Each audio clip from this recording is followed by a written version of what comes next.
प्यारे बच्चों, आज आप लोगों के लिए हमने टारगेट 100 आउट ऑफ 100 का टेस्ट 6 का ये वीडियो प्रिपेयर किया है और आपको हमें 100 में से 100 मार्क्स दिलवाने के लिए जो हमने ये सीरीज स्टार्ट की है, इसके टेस्ट 5 के क्वेश्चंस आप लोगों ने उनके आंसर्स लिखे हैं। और अगर आपको कोई दिक्कत भी आई है तो बहुत मोस्ट इंपॉर्टेंट क्वेश्चंस थे टेस्ट 5 के, थोड़े टफ लगे होंगे लेकिन सिंपल तरीके से हमने उसके आंसर्स डिस्क्रिप्शन बॉक्स में लिख दिए हैं, आप वहां जाकर नोट कर सकते हैं।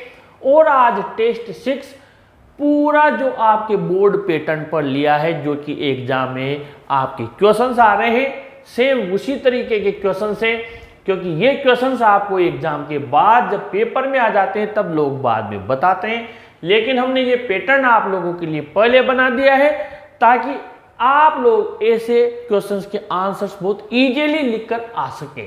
पहला क्वेश्चन डीप वाटर से लिया है। This handicap stayed with me as the years rolled by, about which handicap is William Douglas talking here, what was the impact of it on him.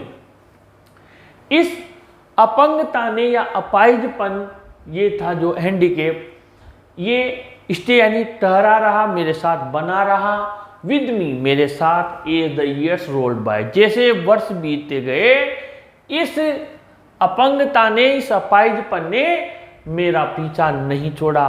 तो ये कह रहा है क्वेश्चन में कि यहाँ पर विलियम डगलस कौन से अपंगता, कौन से अपाहिजपन की बात कर रहा है, किस वजह से वो अपाहिज हो गया था, ऐसी कौन सी उसके अंदर कमी आ गई थी, और उस कमी का व्हाट वाज द इम्पैक्ट, क्या प्रभाव पड़ा, ऑफ इट, उस कमी का, ऑन हिम, इसके ऊपर, उसके ऊपर कह सकते हैं, किसके ऊपर, विलियम डगलस के ऊपर। बहुत अच्छा क्वेश्चन है ये।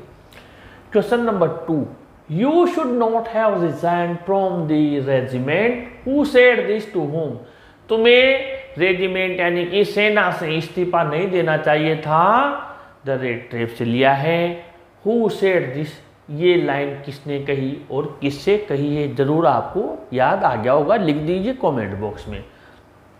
Number 3, strict hierarchy was maintained in the makeup department, about which hierarchy is the author discussing here.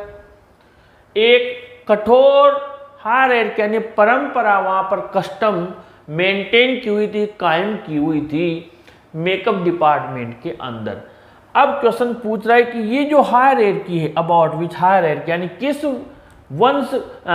किस कस्टम यानी रिवाज, परंपरा की यहाँ पर is the author discussing here, यहाँ पर चर्चा कर रहा है। बहुत अच्छा क्वेश्चन है ये भी। और number 4, who told Jansie about Sophie's meeting with Danny Casey, going places से लिया है। इसी का अथवा में भी हमने एक क्वेश्चन लिया है, लेकिन पहले इसका बता देते हैं आपको। हु टोल्ड जेंसी, जेंसी को किसने बताया, सोफी की डैनी कैसी के साथ मुलाकात के बारे में जेंसी को किसने बताया। How did Jansie come to know about Sophie's meeting with Casey, Jansie को सोफी की मीटिंग जो कैसी के साथ हुई थी, डैनी कैसी के साथ, उसका पता कैसे लगा।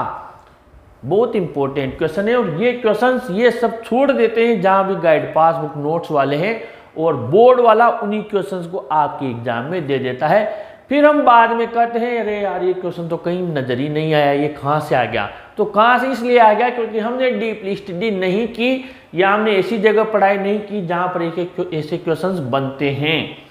Number 5, why is grander associated with the mighty dead, यानी महान मृत वीरों के साथ में वैभव कैसे जुड़ा होता है, क्यों जुड़ा होता है, कीपिंग क्वाइट से। वेरी वेरी मोस्ट है। पांचों क्वेश्चंस बहुत सिलेक्टेड आप लोगों के लिए लिए हैं, क्योंकि हमारा टारगेट 100 आउट ऑफ 100 है। जल्दी से इनके आंसर्स आप कमेंट बॉक्स में लिख दीजिए, सर्च कीजिए, इससे आप मेहनत करोगे तो आपका माइंड फ्रेश होगा और ये आंसर्स रिफ्रेश होंगे। दूसरा, ये आंसर्स आप कल कमेंट बॉक्स में लिखने के बाद अगर आपको नहीं आते हैं तो टेस्ट 7 के वीडियो के डिस्क्रिप्शन बॉक्स में आपको ये आंसर्स मिल जाएंगे। ऐसे ही वीडियोज़ के लिए अपने चैनल को सब्सक्राइब कीजिए, इस वीडियो को भी लाइक शेयर कीजिए। Thank you.